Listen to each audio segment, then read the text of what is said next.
Let me tell you about June LeLoy, the total home brand from the family behind LeLoy Rugs. As a new brand, June LeLoy brings a fresh design perspective. As a member of the LeLoy family, it brings over 2 decades of trade expertise to the table, putting your business and your projects in good hands. Browse June LeLoy's total home selection, and you'll find something for every project, from artisan-made rugs and customizable seating to dining furniture, decor, lighting, and more. Apply to the June LeLoy Trade Program for access to exclusive pricing, top-tier service, and other benefits for your business. Visit JuneLeLoy.com/trade today. That's JOONLOLOI/trade. The link will also be in the show notes.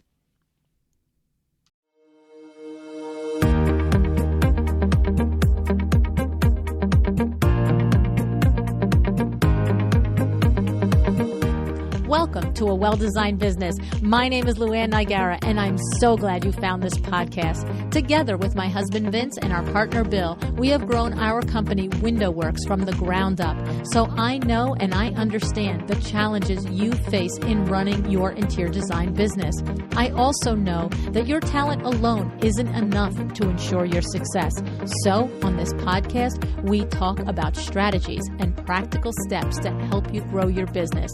But make no mistake about it, we have our share of fun here too, mixed in with those aha moments that I love so much. This isn't fluff. Nobody has time for that. Whether you are a new interior designer or a seasoned designer, I am here to help you create and to manage the kind of interior design firm that you dream of. It's straight talk and it's action. Are you ready? Let's get started. Hi, welcome to A Well-Designed Business. In the next few weeks, we are leading up to the 10th birthday of this podcast. Yes, we are. 10 years, February 15th, 2026, my friends. And I think that is just so cool because who would have thunk it, right? Number one. Number two, it's the year of the fire horse. Did you know that? I mean, did you know that? And I am feeling the year of the fire horse so dramatically. I have never, ever been attached to the year of anything, ever. And for some reason this is, and I don't have my things in front of me, but I feel like it starts February 17th, actually. It's like right around there. So this is like such a kismet thing for me. The first year was a big milestone. The 5th year was a big milestone. They all were, and I felt them in my heart, in my bones, but there's something about 10 years that we have been showing up, you and I. The sponsors have been showing up. The guests have been showing up. My team has been showing up, and the ahas just keep coming. I am equal parts amazed, grateful, surprised, and delighted. And the truth is, it's flown by in a blink of the eye. And it sure has been a wild ride so far. So for you and your part in this, I thank you. And before I get into this very special episode, I have to take a moment to say thank you to Kravet Inc. 10 years ago, when this podcast was just an idea, Kravet was the very first company, besides my own, by the way, but the very first company to put their belief and their dollar bills behind this podcast. And here we are, a decade later, with Kravet still showing up year after year as a committed sponsor, as they've always been, and a supporter of this show and to this industry. Kravet Inc. has always believed in you, the interior designer, and in helping you to run your business with excellence. That was the core response that I got when I pitched them to the podcast. It literally said, we always want to look for ways to support the interior designer in running their businesses more successfully. Legit, okay? So if you are not already working with Kravet, I encourage you to open an account, or maybe it's time for you to deepen your relationship with Kravet Inc.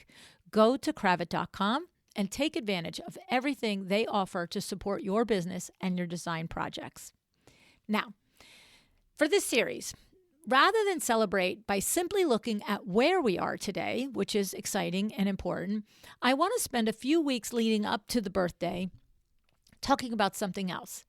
I want to talk about the decisions that came before you were listening, before there were downloads, before there was sponsorship, before this was a business. Because everyone sees the finished version of a business. And maybe because of this, assumptions about the path of that business are made.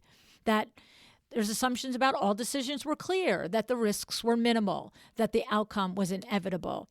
Well, my business is no different than yours. And those things are as true for me as they are for you. You and I know that the most important decisions are usually the ones that no one sees you make. So this is the first episode in a 4-part series, and I want to take you back to the moment before a well-designed business existed. Not the launch, not the growth, the decision, the one that changed everything. And to understand the decision, you need to know what my business life looked like right before the decision. So let me set the stage. In 2015, my husband Ben and I, we're still the owners with our cousin Bill of WindowWorks. It was and is a solid, successful business, at the time doing about $2 million in gross revenue a year. But here's the part that matters. That revenue relied on 2 people, me and the Vin Man. That's it. And the other part was I was already 53 and he was already 68. Now, we were not struggling. We were not failing. Here's the kicker. We were not unhappy, but we were paying attention. Vin often describes how he started to feel disconnected from our core client demographic, which is typically women between 35 and 50 years old. He said he could sense that on one hand, they understood his expertise, right? They got it. They knew that he knew. But he said on the other hand, he almost felt like they were saying to themselves, can this old guy really get my aesthetic? Can he really make the suggestions to how to do the window treatments in my house? Is this going to be good? Right? And so, but for me, it was different. I was literally slowly losing my mind. Yes. Not because I didn't like my clients, not because I didn't respect the work that we were doing, but honest to goodness, I was tired of having the same insane conversations over and over again. You have to remember at this point, I am 35 years in and day out on window treatment consults, right? Thousands of consults, thousands of sales. So when you as an interior designer, some busy firms, if you're like a 1 to 5 person firm, maybe you'll do 25 or 30 projects in a year. Maybe you'll do 5. I could see 20 customers a week, right? It's like every week, all right? A slow week was 7. A busy week was 20. The average was probably 10 to 15. And so here I am, different houses, different customers, different clients, but the same conversation. This white is too white. This white is too yellow. Should the drape be a 1/2 inch off the floor or a 1/4 inch off the floor? OMG. I used to walk into a home with 40 windows and I used to feel energized. I would think, oh, yes, let's do this. 40 windows. This is going to be a great sale. And here I was thinking, oh, my goodness, here we go again. Dear Lord, please don't also tell me her husband, her mother, her best friend's neighbor, or the crossing guard is going to have a say in this. Just please, right? I could see the wall. The wall was way in the distance, but I could see it. And here is an important part of all of this. We were not done with WindowWorks. We were enjoying running the business. We still loved owning it. But for different reasons, each of us, Vin and I, were seeing that wall. And when you two are the ones bringing in all of the revenue, you as an owner, as a CEO, you're like, hey, Houston, we've got a problem, right? So, and there's a saying that JFK, it's attributed to JFK, that I heard 100 years ago. I wrote it down. I taped it to the wall in my office, and it's still there in the WindowWorks office where was my desk. And it says, the time to fix the roof is when the sun is shining, right? I love this. When I first came across that, I was like, holy cannoli, that is it. The time to fix the roof is when the sun is shining. And this sentence explains more about how I make decisions than almost anything else. I have always been the one looking ahead to the next chapter, the next thing. It's part of the territory of being an early adopter, having an early adopter mindset, which definitely describes me. And I've said this on various podcasts, my own and others. Vin and I are a great combination because he is head down driver. Get it done, get it done, get it done. Walk around with the to-do sheet in your hand every day, cross everything off and start the next day. And, I strive to be like that. I'm not as good at that. But I'm the one who's looking 2 weeks, 2 years, 2 months, 20 years ahead. And it's always been the combination. Me pushing him to look forward, him making me pay attention to the detail today. Okay? So the thing is, knowing this, there was also a truth that was also always sitting quietly in the background for Vin and myself. And the thing that was sitting there is that we know we are the kind of people who will work into our 70s and 80s. When we were in our 50s and 60s, we were going to 70s or 80s. I mean, honestly, when we were in 50s and 60s, we used to say 80s and 90s. Right? We've had a lot of talks about this. We have wrestled with why we do work that is hard to do still. Do we need to? Should we pull back? Should we rest more? Should we vacation more? But the simple truth for us is we like what we do. We like to work. We like to create. We like to share. We like to accomplish. We like to teach. So I was asking, if we're seeing the wall now, and we also know we want to work for another 20 years, well, what does that look like? So understanding this moment wasn't panic. It wasn't burnout. It was strategy. So in the background, for about 2 or 3 years leading up to 2015, I had been mentally exploring, but intentionally asking, what kind of business could we build that does not depend on knocking on someone's door by me or him? What kind of business could be done from anywhere? What business might evolve beyond window works? Is that a thing? Because don't forget it, 50, 51, when I start exploring this, I'm not thinking I'm leaving window works, or he is. And could this thing that I could come up with, could it support our lifestyle later in life, right? So here's where it starts to come together. I have been listening to podcasts since 2005, 2006. Like I said, I'm an early adopter. I would work nights and weekends at WindowWorks doing quotes and orders, and like other people would have music in the background. I always had history podcasts and business podcasts on the background. Like, why did Anne Boleyn get her head chopped off? Like a whole podcast about it, right? And so if you've ever done that same thing and said, this is how I work best, then you know exactly what I mean. It's like everybody leaves, everybody's gone, put my podcast on, and it used to be on an iPad then, listen to it on the iPad, and just work. And then in the summer of 2015, I happened to see a HARO request, Help a Reporter Out. A podcast was looking to interview entrepreneurs. And having nothing to do with anything, I thought, well, why not? It's like a bucket list thing. Like I had been listening to podcasts at that point for 10 years.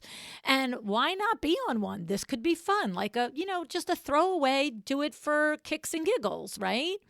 No plan, no attachment, just an experience. And I've said this to you on the show before. When that interview ended, I will, for the rest of my life, never forget it. I can visualize sitting at my computer in my dining room. I closed the computer. I sat there. I looked straight ahead, and I actually said out loud to no one in the room but me, sweet Jesus, I need a podcast. This was not just an intellectual decision. It was visceral. It was physical. I could feel it in my body. And if you've ever had an idea that hit you like that, you have to pursue it. You owe it to yourself to explore it at the very least. And so from that moment, everything shifted. From that moment in July through October of 2015, I immersed myself now in podcasts about podcasting. Not casually, obsessively. Day, night, morning, everything. Constantly scrolling the podcast search engine. Podcasters on podcasting, how to podcast, how to start, how to do content creation, how to hone a point of view, how to monetize it, right? And even though I knew I wanted to do a podcast at this point during this 3 or 4 month exploration, There was one huge question that kept bubbling up that I didn't have an answer to. And I just said, universe, you'll show it to me. It's fine. Because I knew, you have to care deeply about it. What do I care deeply enough to talk about day in and day out? So I explored fitness. At that point, majorly into cycling, running, swimming, all things I enjoyed, yoga. I thought about women and the next chapter of their lives, like me, an empty nester, working, doing all the things and looking ahead, not at like, oh my God, I'm 53 and the world is over, but I'm 53 and I got 50 years left. I got as many years left as I've had. What am I going to do with them? But like, the kids say, meh, right? I like doing these things. I'm interested in these topics and conversations, but I knew in my gut, I definitely didn't care enough about them to explore them with passion and curiosity. But the thing was, there was one thing that never bored me. I can remember back in the day when I was in my 20s and Vinny and the guys that owned the Window Works franchise, and Vinny was a VP and all the things, when they would, even if we were just out for dinner, I'd be like, can I be at the guys' table? Like, you know what I mean? Like, I want to be at the business table. I want to hear this conversation, right? I've always wondered what makes a business successful, what makes it profitable, what makes that business owner tick, what makes that business owner different than the other one, right? So the thing about this is this distinction, something that you care about so much that you're never bored of, it matters. It matters more than you maybe realize, right? Like something is not the same as wanting to teach it, talk about it, and stay accountable to it long term, right? It can't just be, I think I'm going to do it. Like this takes that long-term accountability when you commit to a business idea, whether it's a podcast or it's your own business, by the way. To create something valuable, you have to have the passion attached to it. And I know that's sort of funny me saying that to you because every single one of you, every designer I've ever met loves, loves, loves the creative part of your work. The selections, the ideas, the innovations, right? I know you get having the passion attached to it. But I had a problem because when I finally thought, business is the thing, and I searched what was then called iTunes, like multiple hundreds of thousands of results came up for podcasts on business, right? Not dozens, not hundreds, hundreds of thousands. And I have to tell you, for a hot minute, I felt defeated. Right? I was just like, oh, God, right? Who needs another one? Then one day on a job site, a designer asked me for business advice. This is the kind of thing that had happened dozens of times over the last 35 years, casually, organically. And it hit me. I can do a business podcast. I just have to niche it. Just like we've been told. I didn't know I was going to hear this advice for the next 10 years over and over, right? By the way, Nancy Ganskaufer, now Nancy Quinn, was here on episode 15, titled Niche is Rich, Broad is Broke, right? So we started learning it from the beginning, but that 6 months before, I knew it to be true. I knew it's so much better to have a clear point of view, to be the one thing, not the one of many. And so I decided I would niche my business podcast to you, the interior designer. I understood your world to an extent. I respect your talent immensely. And I was endlessly curious about the myriad of ways you all run your business. Because in all those organic conversations for all those 35 years, every time I would get a designer who would ask me a business question and I had to ask 16 questions so I understood what your problem was, I was like, my goodness, they all do it a different way. It's like bonkers, right? And so the thing is, this combination of my own business experience and the adjacent business experience, the adjacent experience to your businesses mattered, right? Because that helped inform the way I was going to show up here. And if you're listening and thinking, okay, if I'm going to apply this to me, what are my adjacent business experiences that maybe I'm forgetting or leaving off the table when it comes to how I approach my interior design business, right? I want you to remember that previous experience, that proximity, goes into creating your current expertise. And you've heard me say it 16 billion times, are Erica Ward transferable skills? Because back in episode 6, Erica Ward told us how she took her skills from her previous career and applied them to interior design. And she is the first person on the podcast to say out loud, go look at what you know and bring it to what you want to do. Right? So we will link these episodes, Nancy's episodes and Erica's, in the show notes. They're definitely good ones to listen to if you've missed them. So now what am I doing? Now I'm Googling interior design business podcasts in iTunes and in Google and so forth. And the truth is, at the time, there was only one other current producing podcast. There was some that had pod faded years ago, but one other podcast that was claiming to teach the business of interior design. So again, I had a little hot minute of, oh, dang it, right?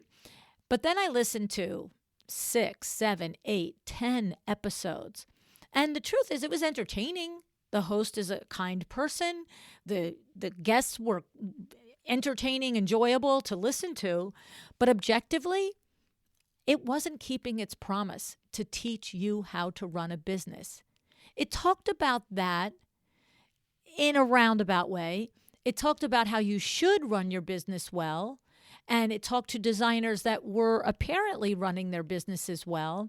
But when I listened to that many episodes, in my opinion, there was not enough weeds, not enough actual how to do it. Right? And it also, frankly, spent a fair amount of time talking to the guests about their vacations, their inspirations, your favorite fashions, fun, interesting things, but not delivering on the promise of the show, not on point. And so my thing was, there was a gap. There was an opening. There was a lane. And if you remember the episode back number 540 with Robin Barron, it's called Strategically Thinking about Product Development, right? I'll link that in the notes as well. She explained that if you want to bring a product to market, you want to go to somebody and say, I want you to make my, towel bars. I want you to make my fabric designs, whatever it is. She said, one of the critical steps is to identify if your idea, if your product, if your solution fills a gap in the marketplace. Is it currently missing, right? There could be 15,000 chandeliers out there, but is something about yours different, special, unique, right? And this is what I found when I listened to this other podcast. It was not in any way a judgment on the quality of that existing show. It just was simply an observation that there was a legit gap in the marketplace for a true business podcast for interior designers. So I made a clear distinction at that moment. I am not here to talk about the pretty. I am not here to talk about inspiration boards. I am not here to talk about how you loved rearranging your furniture as a child. Like I've said to you all the time, I know you can do that. I expect you to be good at design, right? I realized that was being handled. Those fun, enjoyable, let me grab a cup of coffee or a glass of wine and peek into the back end life of an interior designer, that was handled. But I wasn't going to repeat it. This podcast would be specifically about turning your passion into a sustainable business, period. Right? And this is where businesses can go off the rails. Interior design businesses, window treatment businesses, any business. When you want to be everything to everyone instead of deciding what problem you are there to solve, right? That's a mistake. And there is another theme and a lesson that we've heard from guests throughout the years. Do you do it well and deliver what you say you will? I knew in my gut that this would be important work. I knew it from the hundreds of interior designers I worked with over the years at WindowWorks, because a creative business, and cue the word business, without profit will lead to resentment, right? And talent without structure leads to burnout. So let's talk about the risk associated with this, because that matters too. When I pitched this idea to Vin, there was nothing casual about it, my friend, right? I had casually been talking about it July, September, July, August, September. But when October came, I knew what I wanted to do and what I was proposing was going to require real dollar bills, an actual investment. I was not proposing a hobby. I was not going to DIY the podcast. I wanted to hire audio editors. I wanted to hire a podcasting consultant. I wanted to hire a web developer to create this landing page and this information. And I wanted a real graphic artist to create the podcast icon logo, not $5 on Fiverr, right? I did not want any of this to be five and dimed on Fiverr. And then, because he had started multiple businesses at this point, even though he did not know what a podcast was, if you've ever heard that story, literally was like, okay, I get it. I've been hearing this word for the last 3 months, but before you tell me anymore, tell me what is a podcast, right? The thing what he did know was he knew what it takes to launch a business. And that's what we did. By the end of that first year, we had spent just under $100,000 to operate the podcast and all of the moving parts that went into it. And you know what? We had taken in just over $200 more than we spent. It was like $230 more than we spent is what we took in. Because yes, the Vin Man had a spreadsheet with every blasted dollar spent and every dollar earned listed on that spreadsheet. And every single week, every single month, as something would come in, or I would say, oh, I need this money to pay Gloria and Brand, or I need this money to do this. He would, okay, let me write it on the spreadsheet. And then it'd say, hey, this speaking engagement came in, or this order came in, or this came in, this sponsor came in. And then he would put it on the spreadsheet. And I remember at the end of that first year, Vinny's like, I'm going to total up the spreadsheet now. And he had like his monthly totals going, right? And I remember sitting next to him and I'm thinking, oh my God, oh my God, oh my God. And he looked at me and he's like, you're 200 and change over. And I'm like, and I just stared at him because I didn't know what the heck he was going to say or do. And he just looked at me and goes, okay, it lives another year. You've proven concept.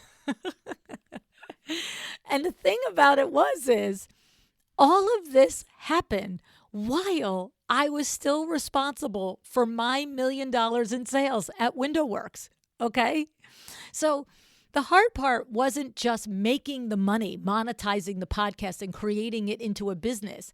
It was also that I was carrying two businesses in my head at the same time, right? For every one of you that is listening that has built your design business as a side hustle to your day job, I get you. I did that for 4 years. It was not easy, but it was worth it. And hopefully you have turned your design side hustle into a profitable business too. I hope that for you, right? So for me and for you, this thought has to be top of mind. A hobby is something you fit in when you have time. A business gets scheduled and gets done. That's it. That's the money line. You do a hobby when you feel like it and you have time to do it. A business gets scheduled and gets done. Now, people often ask me, what kept me going? This demanding schedule, the two, trying to keep up my responsibilities at WindowWorks. Don't forget, it's not just sales. I was also the people person, the HR person at WindowWorks, and, the hiring and the firing and the chief complaint officer when things get a little dicey. I'm the one that conversation goes to. Branding and marketing and things like that, right? All the moving parts, the long hours. Here are the 3 things that kept me going. First is I had made a decision to do this. I believed in it, and I believed it was needed. So it being hard or inconvenient wasn't factored in. I expected it to be hard. I expected it to be inconvenient. That wasn't a part of it. I made a decision. I was doing it. Second, that financial commitment was no joke. We invested, like I said, nearly $100,000. It was like $97,000 in change. Okay. You don't just casually walk away from that. You just do not. Not if you have a conscious brain in your head, right? And third, what was the third thing that kept me going? You. Listeners started reaching out to me. Emails telling me that you were listening. They would find the email, the WindowWorks email, because I didn't have a LuAnn Nigara email then. And they would say, I don't know if LuAnn will ever see this, but I want her to know I found her podcast and it's helping me so much. I had a problem last week and blah, blah, blah. And then the reviews on iTunes, now Apple, they were coming in. They were just coming in and people were saying, I love this. You asked the question in my head. Oh my God, there's no fluff. This is awesome. And it wasn't just stars. You know, if you go and leave a review, you can just click on a star and that's it. But right now, I haven't looked in a couple of months, but last time it's like over 500 written reviews. Okay. And, you know, they weren't just my mom and her friends. I'm just saying. And then the other thing that happened was, as I started to meet you in real life, you were repeating my words back to me and quoting the lessons you were learning from the podcast. And that's when I knew we were onto something. Even our cousin Billy, after the first year, said to me, you know, Lu, I got to say, over the years, you've had a heck of a many ideas. Some good ones, some not so good ones, but I think you might hit it this time. It was a fun moment, I have to say. Now, here's the thing I want to leave you with.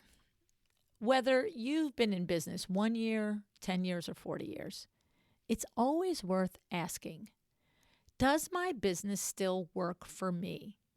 Is it how I want to live, to be, to show up?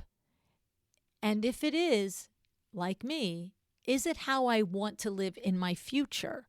How I want that to look like, right? Because if it doesn't, then you have to ask, is it because I haven't committed? I have not invested in the things that will help me grow and make it into the kind of business that I imagined it to be, right?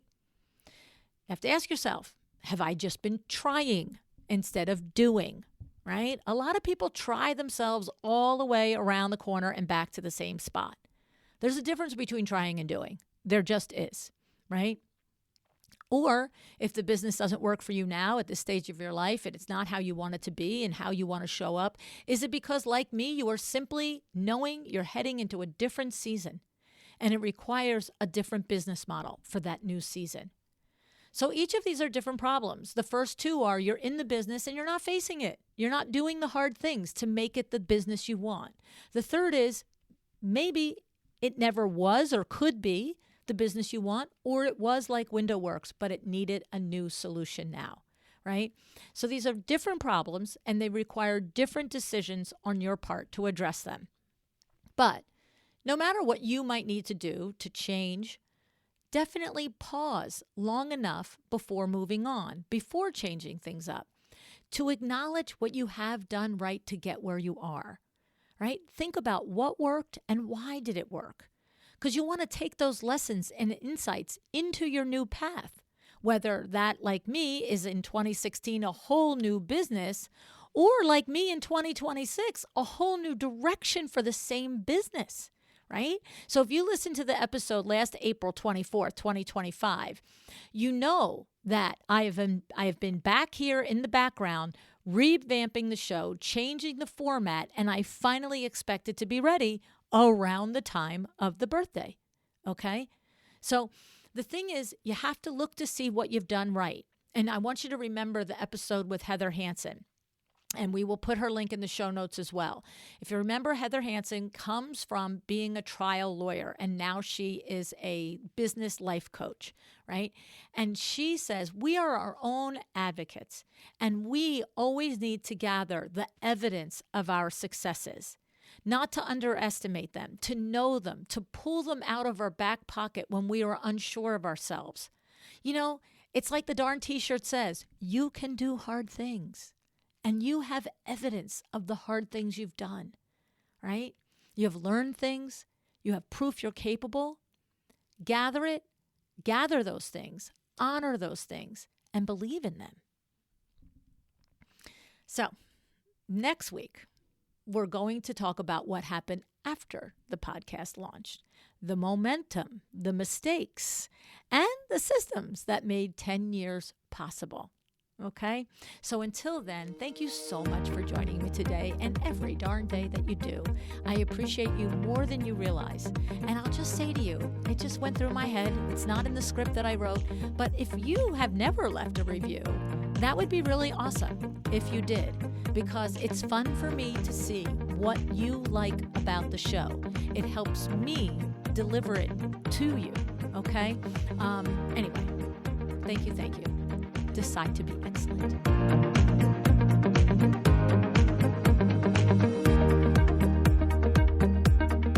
Thank you for joining me today. This podcast is a production of LuAnn Nigara, Inc. If you want to know more about me, my books, or LuAnn University, go to LuAnnNigara.com. And if you are interested in having WindowWorks help you with your next window treatment or awning project in the New York, New Jersey metro area, go to WindowWorksNJ.com to learn more. Have an excellent day.